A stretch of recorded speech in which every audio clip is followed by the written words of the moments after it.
Hello, ഇപ്പം ഞാൻ ആദ്യമായിട്ടാണ് ചപ്പാത്തി ഉണ്ടാക്കുന്നത്. അപ്പോൾ നിങ്ങൾക്ക് ഇഷ്ടപ്പെട്ടെങ്കിൽ നമുക്ക് ഒന്ന് നോക്കാം എങ്ങനെയാണ് ഞാൻ ഉണ്ടാക്കുന്നത്. ഇപ്പം ഞാൻ ചപ്പാത്തി ഇങ്ങനെയുള്ള ഷേപ്സിലാണ് ആക്കുന്നത്. ഒരിക്കൽ ഞാൻ ഒരു സ്ക്വയർ ചപ്പാത്തി പോലെ ആക്കിയിട്ടുമുണ്ട്. കുറച്ച്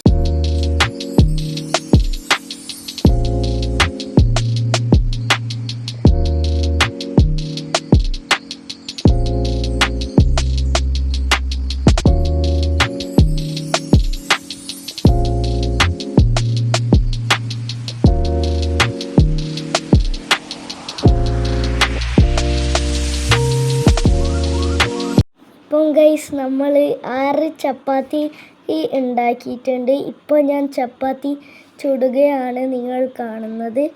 ഇപ്പം നമ്മൾ കുറച്ച് കഴിഞ്ഞിട്ടെല്ലാം ഈ ചപ്പാത്തിയെല്ലാം ഉണ്ടാക്കി കഴിഞ്ഞതിൻ്റെ ശേഷം നമ്മൾ കഴിക്കും.